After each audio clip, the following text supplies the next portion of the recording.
Hello everyone, welcome to our channel ENgrammar Hub. Okay, আগৰ ভিডিঅ'টোত আমি কি কৰিলো যে টেন্স শিকাৰ আগত যিখিনি বেসিক আমাৰ দৰকাৰ সেইখিনি আমি শিকিলো। গতিকে যদি চোৱা নাই আগৰ ভিডিঅ'টো চাই লবা। নেক্সট হৈছে কি টেন্স প্ৰধানতে কেই প্ৰকাৰ? টেন্স প্ৰধানতে হৈছে তিনি প্ৰকাৰ। আমি কি পাওঁ? প্ৰেজেন্ট টেন্স, তাক কি কয় বৰ্তমান কাল বুলি কোৱা হয়। পাষ্ট টেন্স, তাক কি কয় অতীত কাল বুলি কয়, আৰু ফিউচাৰ টেন্স, তাক কি কয় ভৱিষ্যৎ কাল বুলি কয়। এটা এই টেন্স কিটাৰ প্ৰত্যেকৰে চাৰিটাকৈ ভাগ আছে। কি আছে? প্ৰেজেন্ট ইনডিফিনিট, তাক সিম্পল প্ৰেজেন্ট টেন্স বুলি কয়। প্ৰেজেন্ট কন্টিনিউয়াস, প্ৰেজেন্ট পাৰফেক্ট আৰু প্ৰেজেন্ট পাৰফেক্ট কন্টিনিউয়াস। ঠিক সেইদৰে পাষ্টতো একেই, past indefinite, past continuous, past perfect continuous. ফিউচাৰটো সেই একেই, future indefinite, future continuous, future perfect continuous. খালি আগত কি লাগিব? পাষ্ট বা ফিউচাৰটো লাগি যায়, বাকী চাৰিটা ভাগ একেই থাকে। ওকে, আমি এতিয়া টেন্সৰ গোটেই ভাগকেইটাৰ বিষয়ে গম পালোঁ, আৰু এই ভাগবিলাকৰ বিষয়ে আমি ডিটেইলছত যাম। কিন্তু তাৰ আগত আমি কেইখনমান চাৰ্ট জানিব লাগিব। যেনেকৈ প্ৰেজেন্ট টেন্সত এম ইজ আৰৰ কি ধৰণে ব্যৱহাৰ হয়, পাষ্ট টেন্সত ৱাজ ওৰৰ কি ধৰণে ব্যৱহাৰ হয়, ফিউচাৰ টেন্সত চেল উইলৰ কি ধৰণে ব্যৱহাৰ হয়। এতিয়া প্ৰেজেন্ট টেন্সত যদি এম ইজ আৰৰ ব্যৱহাৰ চাবলৈ যাওঁ কি হয়, আমি চাৰ্ট এখন বনাই ল'ম যে পাৰ্চন, তাৰপিছত হ'ব কি ছিংগুলাৰ, আৰু এফালে হ'ব প্লুৰেল। যোনে আগৰ ভিডিঅ'টো চোৱা নাই মই ৰিকুৱেষ্ট কৰিছোঁ তোমালোকে চাই ল'বা, নহ'লে একো বুজি নাপাবা। ছিংগুলাৰ মানে হৈছে একবচন। ফাৰ্ষ্ট পাৰ্চনত ছিংগুলাৰ কি হৈ থাকে? আই লগত কি বহে? এম, হয় নহয়? প্লুৰেলত কি হ'ব যে উই থাকে, উই লগত কি বহিব? এম ইজ আৰৰ আৰ। ঠিক সেইদৰে ছেকেণ্ড পাৰ্চনত আমি কি পাওঁ যে ছিংগুলাৰত ইউ লগত কি বহিব? আৰ। ঠিক সেইদৰে প্লুৰেলত কি হয়? ইউৱে থাকে, ইউ লগত কি বহিব? আৰ।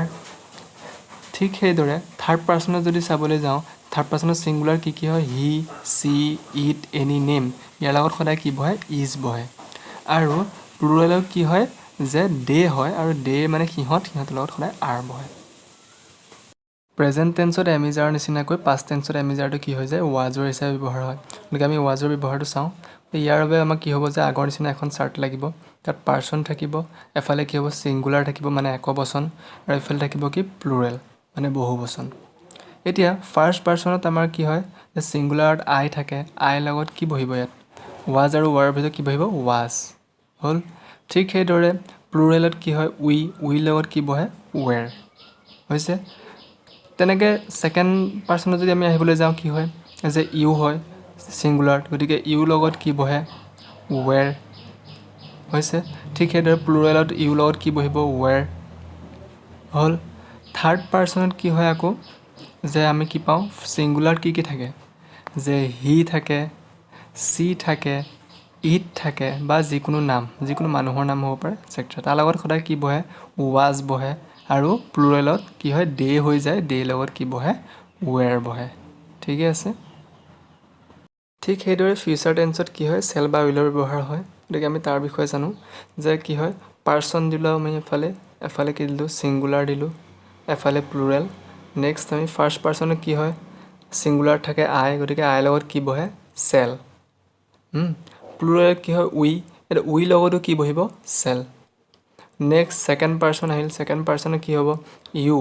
ইউৰ লগত কি বহে? উইল, আৰু প্লুৰেলতো ইউৰ লগত কি বহে? উইল হৈছে। থাৰ্ড পাৰ্চন আহিল, থাৰ্ড পাৰ্চনত কি হয়? হি, চি, ইট, এনি, নেম, তাৰ লগতো কি বহিব? উইল বহিব। নেক্সট দে আহে, দেৰ লগতো কি বহিব? উইল। ঠিক আছে। অ'কে, এইখিনি আছিল কি যে আমাৰ টেন্সৰ আগত যিখিনি বেছিক লাগে, মেইন বেছিকখিনি হৈছে এইখিনি। গতিকে এইখিনি জানিলে আমি টেন্সটো ভালদৰে বুজিব পাৰিম। গতিকে আমি ডিটেইলছত যাওঁ এতিয়া, যে প্ৰেজেন্ট টেন্সৰ আমি ফাৰ্ষ্ট যিটো পাৰ্টটো কি পাওঁ যে প্ৰেজেন্ট ইনডিফিনিট অৰ চিম্পল প্ৰেজেন্ট টেন্স বুলি কোৱা হয় হ'ল।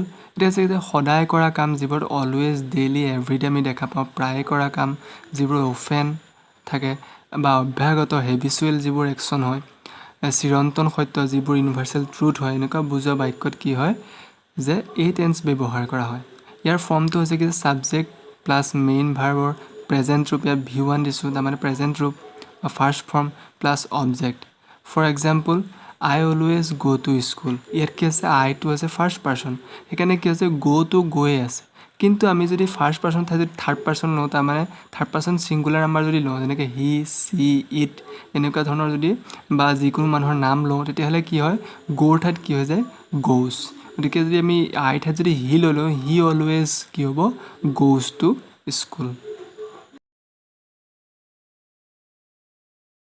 প্ৰেজেণ্ট ইনডিফিনিট টেন্স আমি বুজি পালোঁ প্ৰেজেণ্ট ইনডিফিনিট টেন্সৰ পিছত আমি কি পাওঁ যে প্ৰেজেণ্ট কণ্টিনিউৱাছ টেন্স মানে বৰ্তমান কালত যিকোনো এটা ঘটনা ঘটি আছে মানে এইমাত্ৰ আমাৰ হৈয়ে আছে কামটো সেইটো বুজাবলৈ এই টেন্স ব্যৱহাৰ কৰা হয় ইয়াৰ ফৰ্মটো কি আছে যে ছাবজেক্ট প্লাছ বি ভাৰ্ব ইয়াত এম ইজাৰ আহে তাৰপিছত মেইন ভাৰ্বৰ লগত আই এন জি লাগে তাৰপিছত কি বহে অবজেক্ট বহে for example I am writing a letter now মই এতিয়া এখন চিঠি লিখি আছোঁ গতিকে কামটো হৈয়ে আছে গতিকে সেইকাৰণে কি আছে যে প্ৰেজেণ্ট কণ্টিনিউৱাছ টেন্স ব্যৱহাৰ আছে ইয়াত কি আছে আইটো হৈছে ছাবজেক্ট এমটো হৈছে বি ভাৰ্ব ৰাইটটো মেইন ভাৰ্ব তাৰ লগত আই এন জি লাগিছে ৰাইটিং হৈছে এ লেটাৰ নাও হ'ল এইটো অবজেক্ট আৰু এটা মানে ফৰ্মত ব্যৱহাৰ হয় যিটো হৈছে গোয়িং টু এই গোয়িং টু ফৰ্মটো হৈছে যে ইয়াৰ কণ্টিনিউৱাছৰে ফৰ্ম কিন্তু ই ব্যৱহাৰ হয় কি ভৱিষ্যতৰ কোনোবা এটা কাম হোৱাৰ সম্ভাৱনা বা হ'ব সেইটো বুজাবলৈ কি হয় যে এই গোয়িং টু ফৰ্মটো ব্যৱহাৰ হয় for example I am going to write a letter to my friend এতিয়া মই মোৰ বন্ধুজনলৈ চিঠি এখন লিখিবলৈ গৈ আছোঁ ইয়াত মই চিঠিখন লিখি থকা নাই কি হৈ আছে যে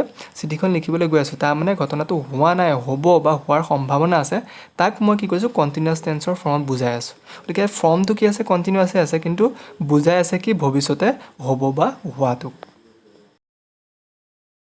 আজিলৈ ইমানেই আশা কৰিলোঁ ভিডিঅ'টো চাই ভাল পালে নেক্সট পাৰ্টত আমি বাকীখিনি আলোচনা কৰিম ধন্যবাদ জয় অসম কিপ ৱাটছিং